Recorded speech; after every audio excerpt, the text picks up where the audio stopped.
yaitu bermuamalah dengan orang yang diyakini bahwa seluruh hartanya adalah haram. Di sini para ulama berpendapat bahwa bermuamalah dengan orang yang diyakini bahwa seluruh hartanya tersebut berasal dari uang yang haram, maka hukumnya tidak diperbolehkan. Seperti yang telah dikatakan oleh As-Sirazi yang mengatakan bahwa bermuamalah dengan orang yang bahwa seluruh hartanya tersebut berasal dari uang yang haram, hukumnya tidak diperbolehkan. Kemudian Az-Zuhri mengatakan kepada tuan pemilik seorang budak yang melakukan perzinahan dan mendapatkan uang, agar pemiliknya tersebut tidak mendapatkan uang tersebut sebagai upah, karena Nabi sangat melarang upah dari perzinahan. Poin B yaitu bermuamalah dengan orang yang hartanya bercampur antara yang halal dan haram. Bermuamalah dengan orang yang hartanya bercampur antara yang halal dan haram, hukumnya diperbolehkan. Pendapat ini merupakan pendapat yang dipilih oleh banyak ulama. Seperti yang telah dijelaskan oleh Ibnu Hajar, yaitu boleh hukumnya bermuamalah dengan orang yang hartanya bercampur antara yang halal dan haram. Bab 10 yaitu asuransi dan permasalahan dalam ekonomi. Pengertian asuransi. Asuransi adalah pertanggungan atau perjanjian antara kedua belah pihak, di mana pihak pertama berkewajiban untuk membayar iuran atau kontribusi, sedangkan pihak lainnya berkewajiban untuk menanggung sepenuhnya atau bertanggung jawab sepenuhnya kepada pihak pertama apabila telah terjadi sesuatu kepada pihak pertama dan barang miliknya sesuai dengan perjanjian yang telah disepakati. Poin B yaitu dasar hukum. Yang pertama, dalam asuransi dalam Undang-Undang Nomor 2 Tahun 1992 yang menjelaskan mengenai perasuransian merupakan perjanjian antara dua belah pihak atau lebih, di mana pihak penanggung mengikatkan diri kepada pihak tertanggung dengan menerima premi asuransi agar memberikan pertanggungjawaban atau penggantian kepada pihak tertanggung apabila telah terjadi kerugian.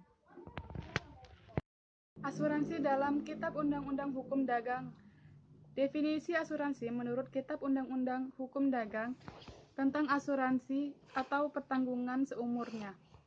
Pada bab 9 pasal 246 yaitu asuransi atau pertanggungan adalah suatu perjanjian di mana seorang penanggung mengikatkan diri kepada seorang tertanggung dengan menerima suatu premi atau memberikan penggantian kepadanya karena suatu kerusakan atau kehilangan keuntungan diharapkan dan mungkin akan diderita karena suatu peristiwa yang tak tertentu. Pemanfaatan barang milik daerah yaitu pendayagunaan barang milik daerah yang tidak digunakan untuk penyelenggaraan fungsi atau tugas satuan kerja perangkat daerah, dan juga mengoptimalisasikan barang milik daerah tanpa mengubah status kepemilikannya. Pemanfaatan barang milik daerah juga dapat meningkatkan pendapatan asli daerah dan juga meningkatkan fasilitas publik. Syarat gadai.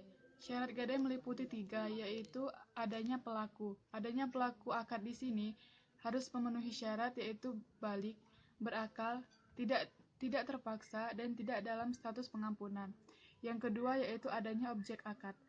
Objek akad atau objek gadai di sini merupakan barang yang memiliki manfaat. Kemudian barang tersebut jelas kepemilikannya atas orang yang berhutang, serta barang tersebut tidak terkait dengan kepemilikan orang lain. Yang ketiga yaitu sigot atau ijab dan qabul. Pemanfaatan barang gadai. Terdapat 2 pendapat. Yang pertama menurut pendapat mazhab Hanafi. Di sini mengatakan bahwa pemanfaatan barang gadai itu tidak diperbolehkan, karena sang pemegang gadai hanya boleh menahan barang gadaian, bukan memanfaatkannya. Yang kedua, menurut mazhab Maliki, ia mengatakan jika pemanfaatan barang gadai itu karena hutang perdagangan, maka itu diperbolehkan. Namun, jika pemanfaatan barang gadai tersebut karena hutang pinjaman, maka hal itu tidak diperbolehkan, karena itu merupakan pinjaman yang mendatangkan manfaat. Dan olahraga dalam Islam. Perlombaan dalam Islam. Menurut hadis riwayat Abu Daud, tidak diperbolehkan mendapatkan hadiah kecuali dalam tiga perlombaan, yaitu pacu kuda, pacu unta, dan memanah. Hadis riwayat Abu Daud. Dan tidak diperbolehkan dalam Islam. Yang pertama, perlombaan yang boleh dilakukan, yaitu perlombaan pacuan. Yang kedua, perlombaan yang dengan tunggangan hewan seperti sapi, kuda, unta, keledai, dan kerbau yang digunakan untuk menguji kecepatan, serta perlombaan menggunakan kapal. Yang kedua, perlombaan yang tidak boleh dilakukan yaitu perlombaan yang mendapatkan hadiah, kecuali perlombaan dalam memanah, menunggang kuda, dan menunggang unta. Mendapatkan hadiah dari perlombaan. Tidak diperbolehkan mendapat hadiah dari perlombaan, kecuali pacu unta, pacu kuda, dan memanah. Seperti yang telah disebutkan dalam hadis riwayat Abu Dawud, yaitu tidak halal yang mendapatkan hadiah dari perlombaan kecuali dalam perlombaan menunggang kuda, pacu unta, dan memanah. Hadis riwayat Abu Dawud. Undian atau lotre. Undian adalah tiap-tiap kesempatan yang diberikan oleh satu badan kepada para peserta yang telah memenuhi syarat, di mana peserta ini akan mendapatkan hadiah berupa barang atau benda. Ketika dia telah memenuhi syarat dan memenangkan perlombaan itu atau memenangkan undian tersebut, maka ia akan mendapatkan hadiah dengan cara diundi. Hukumnya, lotre merupakan bentuk perjudian yang melibatkan penarikan banyak uang. Lotre biasanya diselenggarakan oleh pemerintah nasional maupun lokal. Dalam Quran Surat Al-Ma'idah ayat 90 yang artinya, "Hai orang-orang yang beriman, sesungguhnya meminum khamr, berjudi, mengundi nasib dengan panah merupakan perbuatan setan. Maka dari itu, jauhilah agar kamu mendapat keberuntungan." Quran Surat Al-Ma'idah ayat 90. Undian dan lotre tidak sejalan dengan ajaran Islam karena mendatangkan keburukan bagi anggotanya. Namun undian atau pemberian hadiah yang tidak merugikan pemenangnya akan dibenarkan. Undian yang dilarang. Bentuk lain undian yaitu kupon, di mana kupon di sini merupakan bentuk dari judi juga, sehingga hal ini sangat tidak diperbolehkan untuk dilakukan. Muamalah atau samsara dijual beli pada era saat ini. Samsara merupakan perantara dalam jual beli, atau perantara antara penjual dan pembeli untuk memudahkan jual beli. Dengan adanya samsara atau perantara ini dapat memudahkan antara penjual dan pembeli dalam melakukan transaksi, baik berupa barang ataupun jasa. Fungsi samsara di sini yaitu sebagai perantara antara penjual dan pembeli, memudahkan penjual menjual barangnya kepada si pembeli dengan mendapatkan upah tanpa menanggung risiko. Syarat dan hukum samsara. Yang pertama yaitu syarat samsara, yaitu adanya persetujuan antara kedua belah pihak. Kemudian objek akad tersebut diketahui dengan jelas manfaatnya, dan objek akad tersebut bukan merupakan barang yang haram. Dasar hukum samsara.